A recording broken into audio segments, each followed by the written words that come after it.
Good morning student. अब कल हमने मापक के बारे में पढ़ा था, जैसा कि आप सभी ने देखा। आज हम मापक के आगे की कुछ पार्ट करते हैं। अब जैसे कल हमने मीटर और डेसीमीटर को लेके पढ़ा था, ठीक है।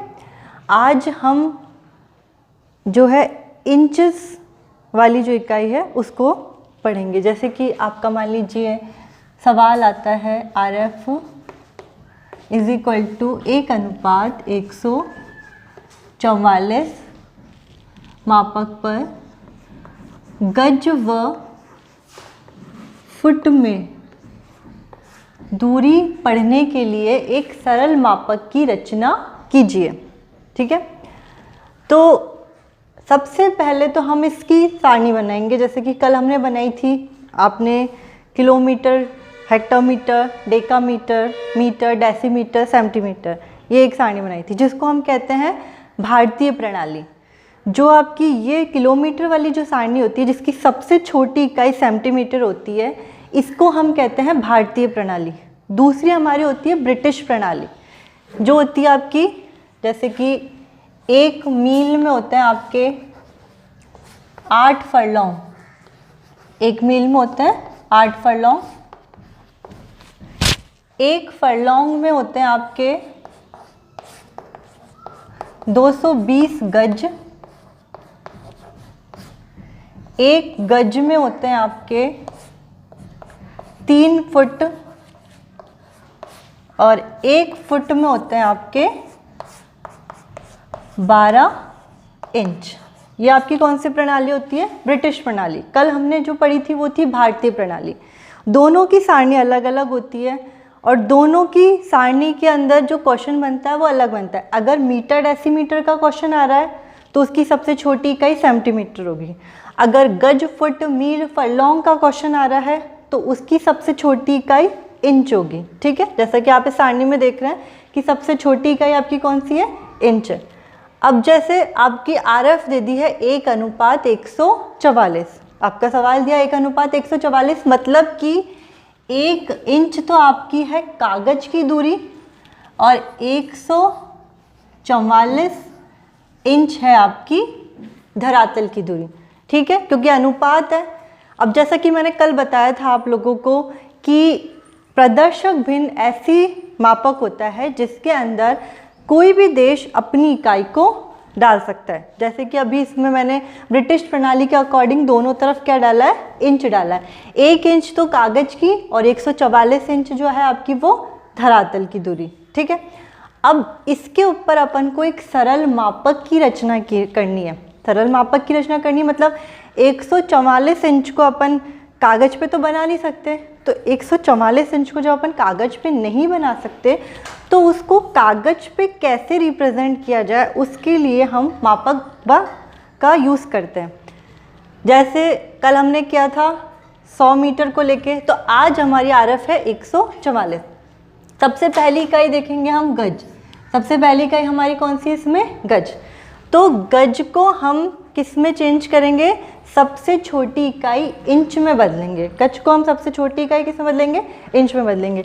कल हमने देखा था कि जस्ट सामने वाली इकाई और उससे जस्ट नीचे वाली इकाई को हम गुणा करते हैं बदलने के लिए। इसी प्रकार 1 गज में कितने इंच होते हैं, इसके लिए हम जस्ट सामने वाली इकाई 3 और उससे जस्ट नीचे वाली इकाई 12 इज इक्वल टू कितने हो गए आपके? 36 इंच। इज इक्वल टू कितने हो गए आपके? 36 इंच।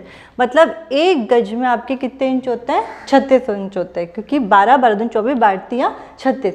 इसी प्रकार अगर आपको मील को इंच में बदलना है तो आप 8 गुणा 220 गुणा 3 गुणा 12, इसका मतलब आपके ये चारों जब गुणा हो जाएंगे तो आपके कितना आएगा? 63,360 इंच। मतलब 1 मील में आपके होते हैं 63,360 इंच।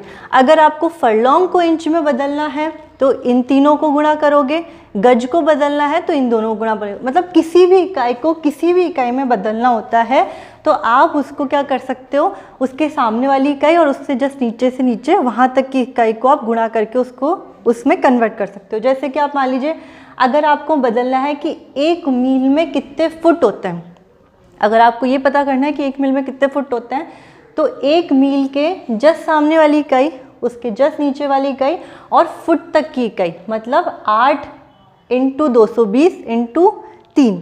इन तीनों को जब आप गुणा कर दोगे तो आपकी क्या निकल के आ जाएगी, 1 मील में कितने फुट होते हैं।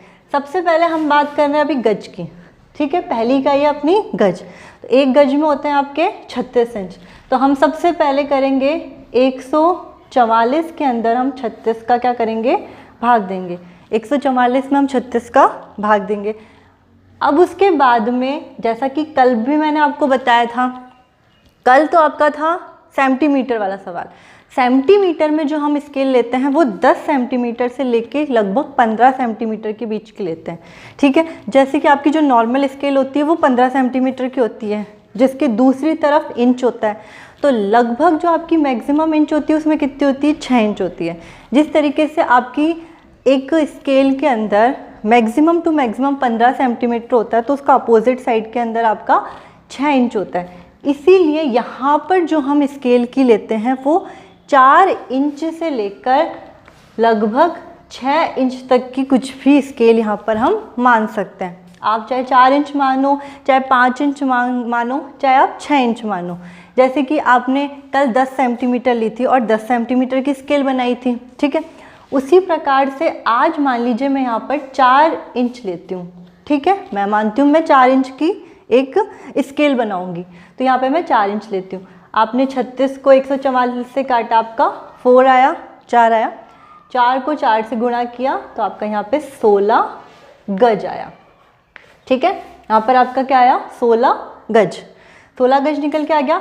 मतलब कि आप 4 इंच की लाइन खींचेंगे और उस 4 इंच की लाइन के आप कितने भाग करेंगे, 16 भाग करेंगे। जैसे आपने कल 10 सेंटीमीटर माना था, तो 10 सेंटीमीटर की लाइन जो आपके कट कुटा के आई थी, तो उतने आपने क्या किए थे, भाग किए थे। मतलब लाइन तो हम मानते हैं कि हमें इतनी लाइन लेनी है, और उसके अलावा जो आपके कट कर आते हैं वो आप क्या करते हैं, उतने भाग करते हैं। तो जैसे आपके 4 इंच की लाइन है, तो आप स्केल से 4 इंच की एक लाइन खींचेंगे और इस 4 इंच की लाइन के आप कितने भाग करेंगे, 16 भाग करेंगे। अब 16 भाग करने के लिए आप जैसे मान लीजिए आपने 2-2 के अकॉर्डिंग भाग कर लिए कि 2 × 2 = 16, 2 × 16 भाग कर लिए, या आपने मान लीजिए 4-4 के अकॉर्डिंग 4 चौक 16 भाग कर लिए, ठीक है।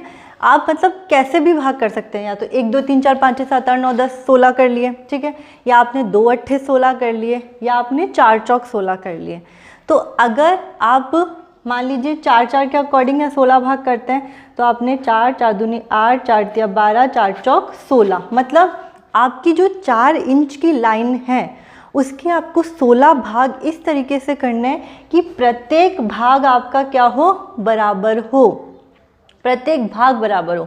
मतलब 4 इंच की लाइन के 16 भाग, ये मैंने किया 4 दूनी 8 4 तिया 12 4 चौक 16, तो जो मैंने इस प्रकार से 16 भाग 4-4 करके किए, तो इस भाग में प्रत्येक भाग क्या होना चाहिए, आपका बराबर होना चाहिए। ये आपको सोचना पड़ेगा कि 4 इंच की लाइन के मैं 16 भाग कर रहा हूँ 4 चौक 16 करके, तो प्रत्येक भाग की जो लंबाई है वो मुझे कितनी रखनी है, जिससे कि 4 इंच तक वो लाइन कंप्लीटली एग्जैक्ट आ जाए। तो जैसे आपने यहाँ पे 0 और दूसरा 4 4 दूनी 8 और यहाँ 4 तिया 12 और यहाँ पर आपने लिख दिया इधर गज, ठीक है। अब कल जैसा कि मैंने आपको बताया था कि 0 से जो राइट हैंड साइड का जो पार्ट होता है ये आपका कहलाता है मुख्य भाग, और 0 से जो लेफ्ट हैंड साइड का भाग होता है ये आपका कहलाता है गौण भाग। तो गौण भाग को अब हमें छोटे भागों में बांटना है, तो हम अब दूसरी इकाई को देखेंगे जो अपनी क्या है, फुट। पहली इकाई हमारी सवाल के अंदर थी गज, दूसरी इकाई है फुट। तो हम ये देखेंगे 1 गज में कितने फुट होते हैं। यहाँ पे कितने दे रखे हैं, 1 गज में 3 फुट दे रखे हैं। 1 गज में आपके 3 फुट होते हैं। जैसा कि 1 गज में 3 फुट होते हैं, तो हमारा पहला जो भाग है वो कितने गज का है, 4 गज का है पहला भाग। जैसा कि कल भी हमने बताया था आपको कि 1 मीटर में 10 डेसीमीटर होते हैं, तो वहाँ हमारा पहला भाग 2 मीटर का था, तो हमने 20 डेसीमीटर मतलब 20 भाग किए थे। यहाँ पर हमारा जो पहला भाग है वो कितने गज का है, 4 गज का। ये आप देखेंगे ये 4 गज है, ये 8 गज है, ये 12 गज है। मतलब यहाँ पर जो गज लिखा हुआ है इसका मतलब 0 से जो राइट हैंड साइड का जितना भी पार्ट है वो क्या है, आपका गज है। और 0 से जो लेफ्ट हैंड साइड का जो पार्ट होगा वो आपका क्या होगा, फुट होगा। तो 0 से जो लेफ्ट हैंड साइड का पार्ट फुट होगा, तो इससे आपको पहले पार्ट को देखते हुए, पहले भाग को देखते हुए आपको उसको डिवाइड करना है। जैसे कि 1 गज में आपके होते हैं 3 फीट, 1 गज में होते हैं आपके 3 फीट। तो पहला भाग है आपका 4 गज का, तो आपके 4 गज में कितने होंगे, 4 तिया 12 फीट, 4 तिया 12 फीट, 4 4 दूनी 8, 4 तिया 12। 1 गज में 3 फीट, तो 4 गज में आपके हो गए 12 फीट। तो जो आप छोटे भाग करोगे वो कितने करोगे, 12 भाग करोगे। जैसे आपने यहाँ कर दिया 4 4 दूनी 8, 4 तिया 12, यहाँ पे लिख दिया आपने 4 8 और यहाँ पे लिख दिया आपने 12 और यहाँ लिखा आपने फिट। ठीक है, और ये इस प्रकार से आपकी एक सिंपल स्केल बन गई जो आपकी गज और फिट में दूरी को दिखाती है। और ये आपका RF आ गया 1:144, 1:144। तो इस प्रकार से आपकी सिंपल स्केल बनी है। तो आपको हमेशा ये चीज़ ध्यान रखनी है, एक तो दोनों सारणी आपको याद रखनी है कि सेंटीमीटर की जो सारणी होती है वो क्या होती है और जो इंचेस की सारणी होती है वो क्या होती है। दोनों सारणी जब आप अपने दिमाग में बिल्कुल स्टिल कर लेंगे तो आपको किसी भी इकाई को किसी भी इकाई में कन्वर्ट करने में कोई समस्या नहीं आएगी। आप किसी भी चीज़ को, मील को चाहे फरलॉन्ग में कन्वर्ट करो, चाहे फरलॉन्ग को आप इंच में करो, चाहे गज को फिट में करो, किसी को किसी भी इकाई में आप कन्वर्ट करो, आपको समस्या नहीं है। बस ये सारणी आपको बिल्कुल दिमाग में फिट होनी चाहिए, आप ये पूरा सवाल ईजीली सॉल्व कर सकते हैं। आज जो हमने सवाल सॉल्व किए वो आपके आज और कल वाले दोनों सवाल इजी गोइंग थे, बिल्कुल इजी सवाल थे। अगर लेकिन आपका कटने के बाद अगर यहाँ पे कोई वैल्यू आपकी पॉइंट में आती है तो उसके लिए हमें आगे और सॉल्व करना पड़ता है। अगर कोई भी वैल्यू आपकी पॉइंट में आती है तो उसके लिए हमें आगे और सॉल्व करना पड़ता है। इसके लिए मेरे आगे और वीडियो देखने के लिए आप यहाँ पे नीचे दिए हुए बेल आइकन पे क्लिक करें, सब्सक्राइब करें और ज़्यादा से ज़्यादा शेयर करने की कोशिश करें जिससे कि आपको मेरे आने वाली जो भी वीडियो है वो आपके नोटिफिकेशन पे क्लिक हो जाए। Thank you.